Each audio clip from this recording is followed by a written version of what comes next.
work for young people. So I appreciate all of that in each one of us as we do that.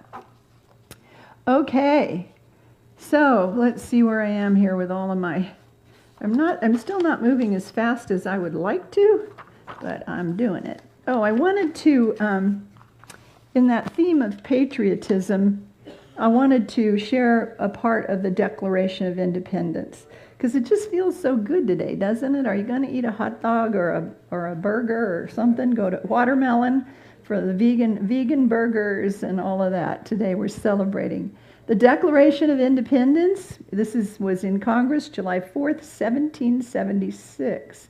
And some of this text that I excerpted is from the document on display in the rotunda at the National Archives Museum. Just a couple of paragraphs because it's long and it has a lot of good information. But you'll recognize some of these words from your history classes and civics classes. When in the course of human events it becomes necessary for one people to dissolve the political bands which have connected them with another, and to assume among the powers of the earth the separate and equal station to which the laws of nature and the nature's God entitle them, a decent respect to the opinions of mankind requires that they should declare the causes which impel them to separate. We hold these truths to be self-evident, that all men, and say all people, are created equal, and that they are endowed by their Creator with certain unalienable rights, that among these are life, liberty, and the pursuit of happiness. And then it concludes, we therefore, the representatives of the United States of America, appealing to the supreme judge of the world for the rectitude of our intentions, do in name and by authority of the good people of these colonies solemnly publish and declare that these united colonies are free, independent states, and that they are absolved from all allegiance to the British Crown. And as free and independent states, they have the full power to levy war, conclude peace, contract alliances, establish commerce, and do all other acts and things which independent states may do. And for the support of this declaration, with a firm reliance on the protection of divine providence, we mutually pledge to each other, our lives, our fortunes, and our sacred honor. So probably the most well-known line, we hold these truths to be self-evident, that all people are created equal and endowed by their Creator with certain unalienable rights, that among those are life, liberty, and the pursuit of happiness. And so this holiday weekend, I hope you kind of take that inside yourself for a little bit of prayer time and know that you are endowed by our Creator with the right to life, liberty, and the pursuit of happiness. Amen? Amen. Amen. All right. So on the 4th of July holiday, the minister I'm going to stand behind the lectern today just to kind of support my energy, I think, a little bit. On the 4th of July holiday, the minister noticed that little Johnny was staring up at a plaque that hung in the foyer of the church. And the plaque was covered with names, and there was a little small American flag mounted on it. And 7-year-old Johnny, he'd been standing there staring at it for quite some time when the minister walked up and stood beside him and said quietly, "Good morning, Johnny." And he said, "Good morning, Reverend." And still focused on the plaque, he said, "What is this?" And he says, "Well, son, it's a memorial to all the young men and women who died in service." And Johnny stood there silently for a moment, looked at the large plaque, and he said, could barely speak, and he says, "Was it the 9 or 11 o'clock service?"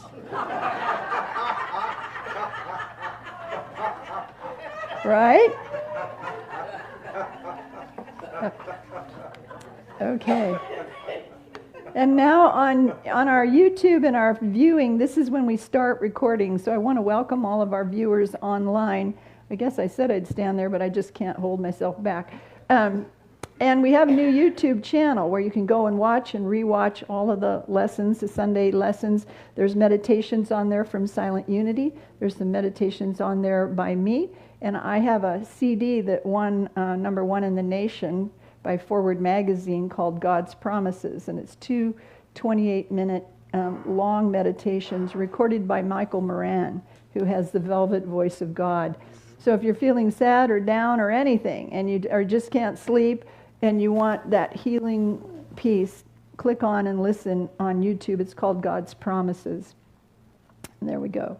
So I've started a July series entitled Your Choice for Excellence, Spiritual Principles to Live Your Best Life Starting Now. Sound good? Today we're going to look at the spiritual aspects, the whole month, we're going to look at the spiritual aspects of the divine masculine, which is our thinking nature. And this isn't sexist. The divine feminine is our feeling nature. The divine masculine is our thinking nature. We have both in us. Some of us express more fully in the thinking nature. Some of us express more fully in the feeling nature. We live from our hearts. Others live from their heads. But I want to look at some of the aspects of the divine masculine that we can integrate into our lives to help navigate our lives more successfully.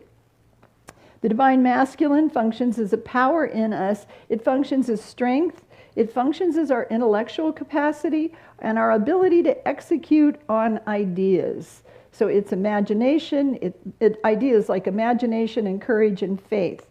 And we begin today, I'm going to look at who in Scripture personified some of these ideals. And I want to begin today with David and Goliath. David and Goliath. It's found in 1 Samuel chapter 17. And you'll recall the story, just so we have it fresh in our minds as we look at these ideas. The Israelites were at war with the Philistines. And the Israelites lined up on one side of the valley and the Philistines on the other to challenge each other in battles. And Israel represents metaphysically, spiritually in us, a city of peace, a consciousness of peace. And the Philistines represent our greatest fear or our strongest enemy, anything that challenges our peace of mind. So you see, a consciousness of peace is lined up against the consciousness of fear, doubt, and worry, and they're battling in your mind. Ever experienced that? Been so worried about something and trying to shut down that worry? So fear and peace of mind are at war. And every day there's a Philistine giant named Goliath, and he comes out to the front of the battlefield and he challenges any soldier to combat. And Goliath symbolizes a really big fear, something that's looming, something that looms us or looms in our life or stalks us, for which there's no seeming solution. So it's not your average, I'm worried how I'm going to pay that bill. It's something, life-threatening illness that you're facing, a radical divorce, child custody battle. It's a big fear, and it stalks us. And then, so one day, David arrives on the scene. He'd been out in the fields. He's the youngest of all of the sons, and he'd been out in the field watching the sheep. And David is referred to as a forerunner for Jesus Christ, as a type of Christ. He is the masculine side of love that's motivated by courage. So the masculine aspect of this love nature is when we use our courage, And he heard Goliath's threats, and he said, "Who is this Philistine that he should defy the armies of the living God?" And you can say to that fear that you're facing, "Who are you that you think you're greater than the Spirit of God within me?" Right? In other words, it's the Christ Spirit within you that asks what this great fear is and how could it possibly defy the spiritual nature within you. So David goes to King Saul, who is the ruling king at the time, and he represents the human intellect. And he found Saul was kind of at his wit's end, because isn't it true that when you're facing this looming, seeming, fearful, big problem, your intellect fails you? Can't figure it out. You don't know what to do. You're not sure how to handle it. And that's where Saul was. And yet David is this developing courage in us. He says, "Let no man's heart fail because of this giant. Thy servant will go and fight this Philistine." So he's saying, don't lose hope. Don't lose hope or faith because of this big fear. Now, it may seem strange to hear the Spirit of God or the Christ Spirit within us saying that it will fight. But to succeed against a big, long-standing fear, it takes more than sympathetic love. And I love this little slide where the brain is holding on to the heart, right? It takes both. You can be so loving, you're no earthly good, right? And you can be so intellectual that you're just have no compassion in you at all. It takes both. It takes both. And sometimes, haven't you found, isn't it true, that your mind can take off like a freight train down a mountain road, down a mountain track without a driver? When you're worrying about that problem, isn't it just like this big engine, right? What does it say here? Your mind can take off like a freight train down a mountain without a driver if you don't stay in control of it. You're the driver of your mind. So take charge and keep it busy with your instructions by telling it where you want it to go, what you want it to do, by leading it from the Christ Spirit within you. You're the driver of your mind. So you take charge of it and you keep it busy with your instructions. And rather than let it distract you with out-of-control thoughts, you want to train your mind to focus on what you want to see happen. You want to train your mind in courage, the masculine aspect of courage in you. Courageous people weave thought by thought and victory by victory into their consciousness. They prove that they're capable over and over and over, as we'll see that David did, until it just becomes second nature to you. You step into experiences and conditions and circumstances with greater faith, with greater strength, with greater power, with greater courage. David took action. He learned a skill with his slingshot and his stones, and he cultivated it, and he cultivated an understanding of it, an understanding of what would work successfully. And then through repeated action, he was sat out in the fields and he practiced, and through repeated action, he created really what Dr. Carolyn Leaf calls a neural network in his brain that he could rely on. Just he could do it. He knew he could shoot his slingshot accurately. It says, Dr. Leaf says, what we say and do is based on what we have already built into our minds. And so David was in the field with his slingshot practicing, and he felt confident, and he had the courage. And then Saul, again, the intellect says to him, oh, no, you're too young. You know, you're too slight of build. You can't go against this Philistine. He says, you're too young, and Goliath has been a man of war for years. Youthfulness in the Bible is a newer developing state of consciousness. David was slight of build. It wasn't a well-established thought force in you that was already up and full strength, but Goliath was a worry that was built up over years and years and years that had been challenging you in lots of experiences. And so the Goliath in us has had a lot of years to successfully overpower our faith, overpower worry and doubt. To bring worry, doubt, and fear until it's become a well-entrenched thought pattern in us that, oh, I just worry about everything. I just don't know how that's going to work out. I never seem to have things go my way. And saying those thought patterns to us repetitiously, versus David is taking his sling and his shot going, I can kill this wild animal or whatever it is. David responded to Saul, saying, I used to keep my father's sheep, and when a lion or a bear took a lamb out of the flock, I went after it, and I struck it, and I delivered the lamb from its mouth. And when it rose against me, I killed it. And this Philistine will be like that. He's saying, this is what courage is saying to the intellect. I can do this. Don't worry. I'm skilled. I've cultivated this courage. I've cultivated this wisdom. David says, moreover, in a very beautiful line, the Lord who delivered me from the paw of the lion and the paw of the bear will deliver me from the hand of this Philistine. So whatever that big looming problem is, whatever it is, the Spirit of God will deliver you as you practice your faith, as you step out in faith and courage and trust and keep in connection to Spirit. So Saul says, okay, go ahead and God be with you. And then He gives David a bunch of armor. It gives him a breastplate and a helmet and a sword, but they don't fit. They're just overwhelmingly too big. And David, you can see in the movie, David's clunking around in them, and they encumber him. They don't serve him. Saul gives him the externals of life, whatever's already manifest. And David said, I can't use this, and he leaves it aside. That's symbolic of the idea that someone else's idea of what's right for you doesn't always work. Someone else's belief and faith cannot stand for you. You have to cultivate your own consciousness of courage.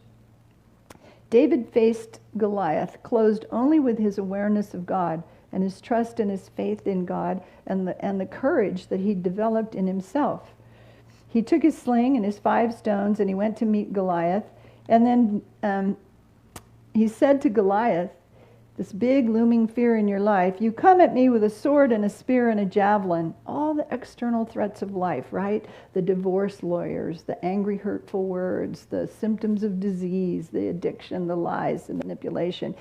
Your problems come at you with all of that. He said, but I come to you in the name of the Lord, and this day the Lord will deliver you into my hand, and I will strike you down. And he did. He prevailed. We know how the story ends. He prevailed. So the idea here is we develop courage in us. I don't think we always think consciously about developing, being more courageous than we could be, right? Do you try new foods? Do you do zip lining? Do you put yourself in downhill skiing or snowboarding? Or do you introduce yourself to someone you don't know? How are you cultivating more courage in your life in little things so that when you need to step out on something that's unknown or new or threatening to you, you have the ability to meet it?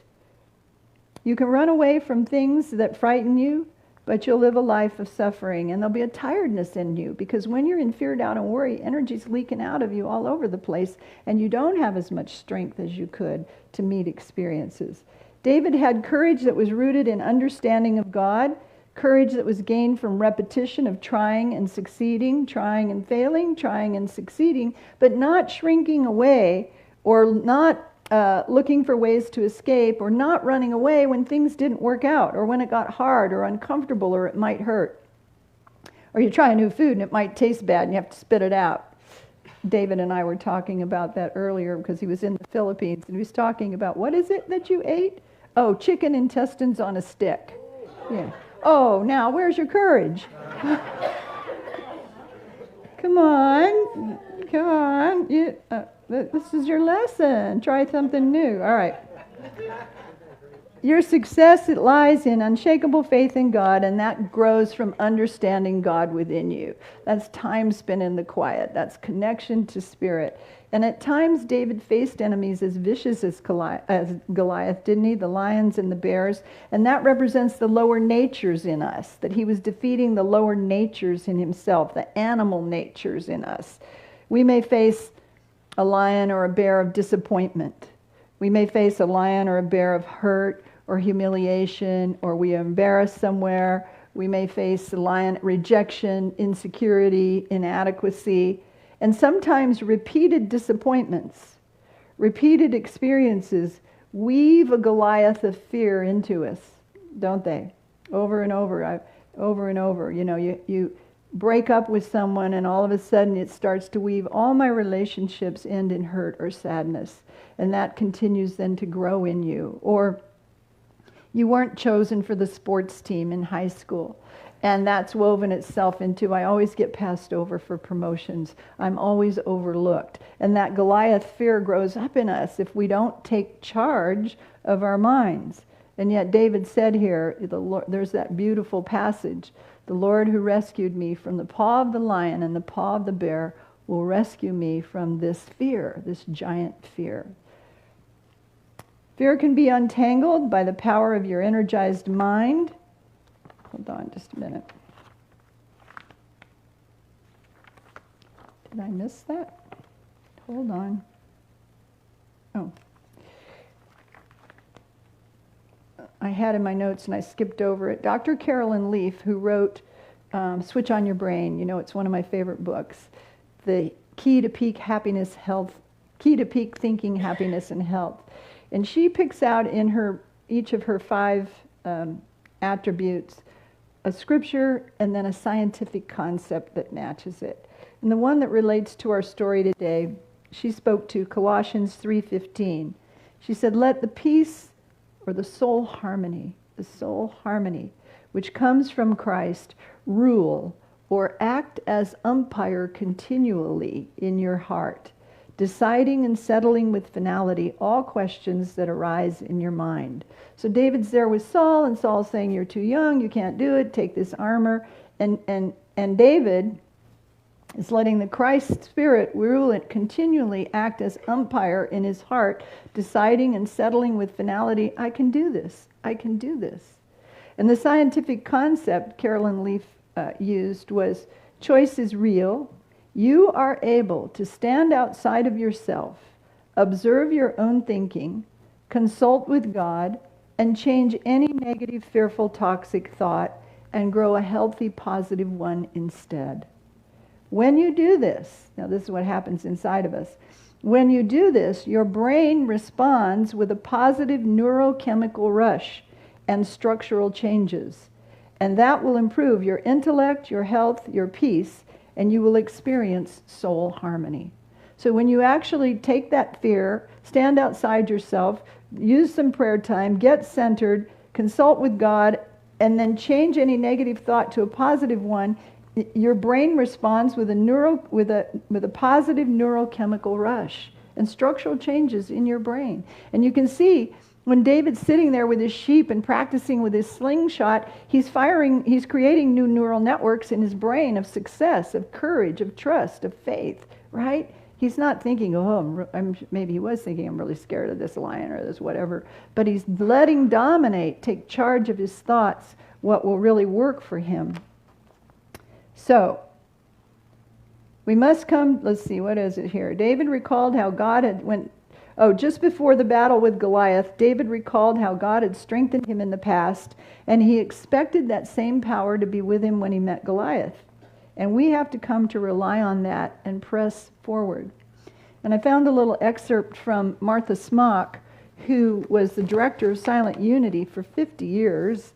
And so every day she was praying. She and the organization Silent Unity were praying with people who were calling because they were fearful of something, afraid of something, and they wanted that reassurance and reaffirmation. And in her book, Halfway Up the Mountain, she has a chapter called Press Forward. And she says, have courage, press forward with confidence. Know that God is within you and God's wisdom is guiding you every step of the way. If your life seems difficult, if it seems that troubles mount, instead of giving up or running away, say to yourself, nothing can defeat God or stand in the way of his good. God is with you, and God is more powerful than any problem. Spirit in you gives you the faith, the courage, and the strength you need to rise up, to press forward, and to meet life without fear. And then she uses this little example that I really like. She says, if you were taking a trip by car, would you turn back? Would you not turn back because of stoplights, slow signs, detours, closed roads, tunnels? I've been on that road. Whatever you met along the way might slow you or alter your course, but would not keep you from pressing forward to where you wanted to go, right? If you set out to go to San Diego today, you'd drive down there. And if 99 or I-5 had detours, you'd take them and you'd still get to San Diego, wouldn't you? So in your life, there may be things or conditions that seem to stop or slow you, but they are not permanent. They can be met one by one. They need not keep you from going forward. So she asks, are you meeting a condition? If the demands made upon you exceed the courage you have, don't give up, don't despair. Rather, take this as a time of renewal of faith, a time of greater trust in one of power, the one source, God within you, and press forward in courage and confidence, taking the steps that God reveals to you as you turn to Spirit for guidance. So again, it was David practicing and repracticing, and we go into spirit and we listen and we're guided, and we listen and we're guided, and we take a step. If it's the right step, you go forward. If the wrong step, you'll know very quickly, because there'll be chaos and confusion. So then you just pull back in and ask for more guidance and more clarity. She said, probably the greatest deterrent, thing that stops us in our efforts, that seems to block our way, is fear. We are filled with fear. When we are filled with fear, we may feel that it's impossible to meet or cope with the situation in our life. But how do we overcome fear? Fear disappears when we let go and let God. Now, this is the other thing she says that's so interesting about let go and let God. She says, to let go and let God does not mean to just drift along with whatever comes, good, bad, or indifferent. It means to let go of our doubts and fears, our negative beliefs, our selfishness, our willfulness, to let the strong, vital, powerful Spirit of God take over in us and spring forth through us. Spring forth through us. So I think we had a slide, back up one slide. I think there's a slide for that. Hold on. Back. Go back a minute. Yeah, have courage. Press forward with confidence. Know that God is within you and divine wisdom is guiding you every step of the way. These are the things we need to hear when we're meeting a healing need or experience, when we're meeting a struggle in our work or in our family or with a relationship with our child or something. Just press forward with confidence. Get still and know that I am God, and then press forward. David illustrated mastery of the spiritual over the physical. He had no armor or external supports. His armor was gained from trust, and he built a deep connection with Spirit. And true to form, then, divine Spirit revealed in him a weak spot in Goliath, a weak spot in the fear in Goliath's armor. And David sent a controlled thought directly to that weak spot and shattered the giant fear, right? So you can direct your mind, train your mind to the positive, to the strength, to the power, to the love, to the faith within you, and pelt that fear out of your life. Now to close, I have some affirmations that are great. And so I want us to, there's 3 here, and I want us to just speak them with the attitude, if there's something in your life where you need greater courage, something in your life that's been looming that needs resolution, something maybe that's been with you for years that you're trying to, maybe you're impatient and you're trying to gain more patience, something you've been working with for a long time. One of my favorite authors, and I can't call her name right now, always talks about the power of your energized mind. And she does very bold declarations of truth to train her mind to fire those neural networks and the synapses to make a shift in what's happening in her. So let's go back up back to please. There we go. Divine response. And let's affirm this together. Through the actions of my higher self and the infinite power of my energized mind, I will that this experience be resolved now in complete peace and harmony for all. Now think about that. Through the actions of my higher self and the infinite power of my energized mind, I'm working with divine mind to train my brain, which is going to then fire the synapses, which is going to roll down into the physiology of my body and out into the circumstances of my life and change things for the better. It's going to will that this experience be resolved in complete peace and harmony. So here's the next one, and it starts again the same way, a little through let's affirm it. Through the wisdom of my higher self and the power of my energized mind, I command that all unnecessary stress leave my body and mind immediately, and that both are now in a state of perfect peace, free from all tension, stress, or strain. Now, can you see how using that, this woman says she commands the spiritual energy, the divine substance of the universe. She commands it to shape itself down into her life and down into her body as a release of tension and stress and strain. One more to close out today. One with divine life. Let's speak it. Through the wisdom of my higher self and the power of my energized mind, all the cells in my body experience dis-ease, are restored and replaced this very moment. In union with divine life, I command that I am now perfectly healthy, and all the organs and systems of my body are working in harmony. Can you feel it? Can you feel our collective consciousness speaking the power of those words? And take a deep breath in and let yourself inhale that into your body, into your mind, into your soul, into everything that you are, one with divine life. And let's just think about any courage that you need today. You're totally now, right now, you command that you're filled with it and that you use it effectively and compassionately and harmoniously. And then let's take a moment and go into prayer with that idea.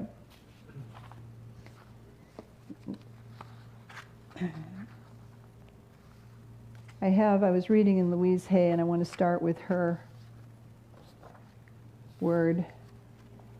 We're going to have some CD music in a minute, right? All right. So settle in, be still and know. Open yourself to these few brief moments to allow Spirit to infuse every part of your mind, your body, your soul, your breath, your vision, your hearing, your muscles, every activity, every organ, every action, every function. Let it fill your understanding, your intelligence, your wisdom, your loving capacity, your capacity to act, your capacity to energize your mind.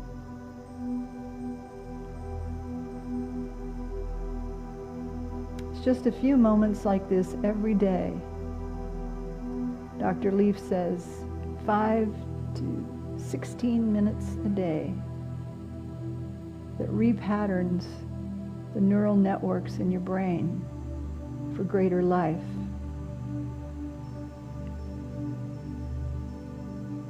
That repatterns the neural networks in your mind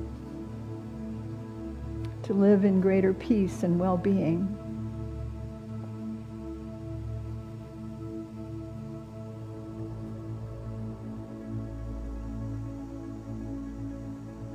In the infinity of life where I am, all is perfect, whole, and complete.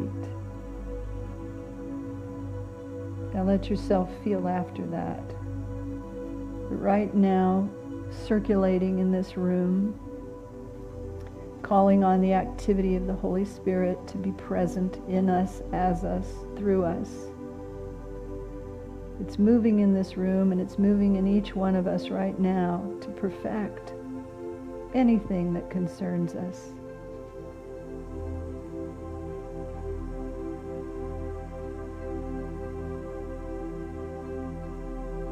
In the infinity of life where I am, all is perfect, whole, and complete. I believe in a power far greater than I am that flows through me every moment of every day. And you can surrender to this power. You can let go and let God.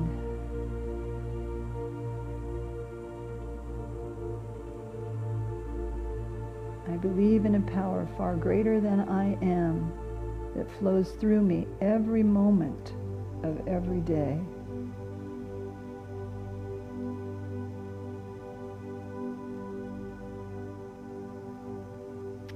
And as you think about any concern, any fear, doubt, or worry that's been looming like a Goliath in you, in your life, I open myself to the wisdom within knowing that there is only one intelligence in the universe. And in the infinity of life where I am, all is perfect, whole, and complete.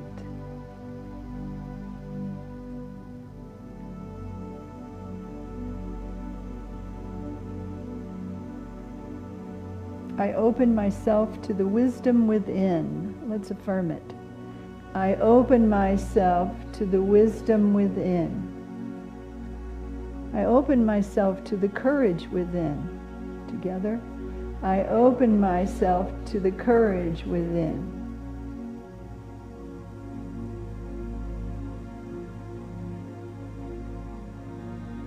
And out of this one intelligence comes all the answers, all the solutions, all the healings, all the new creations.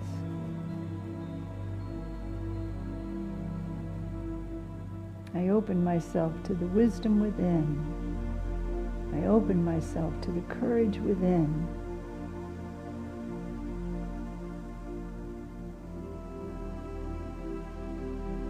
I trust this power and intelligence, knowing that whatever I need to know is revealed to me, and that whatever I need comes to me in the right time, space, and sequence.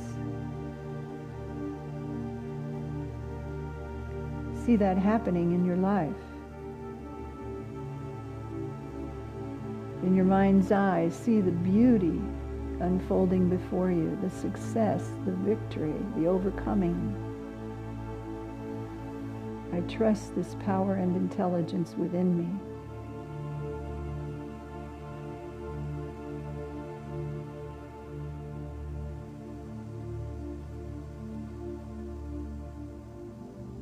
Whatever I need to know is revealed to me, and whatever I need comes to me in the right time, space, and sequence. All is well in my world.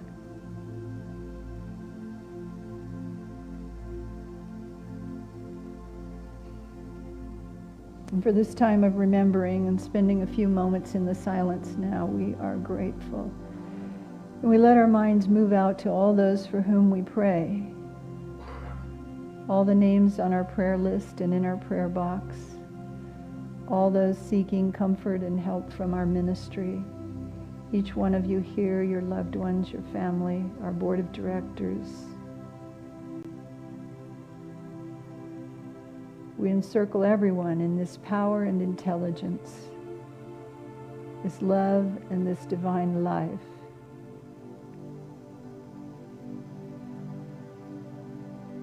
When we say a word for others, you open yourself to the wisdom within. For others, together, you open yourself to the wisdom within. And see anyone you particularly are praying for, any loved one, anyone you would hold in this light. See them receiving that wisdom, seeing them sparking to that insight, to that nuance, that nudge from the Spirit of God within them. See them feeling a bit happier, a bit more assured.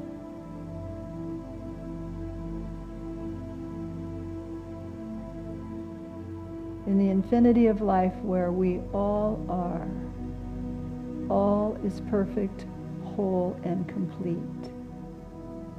And for this realization, now we give thanks in the name and the nature of the living Christ. And together we all say, Amen.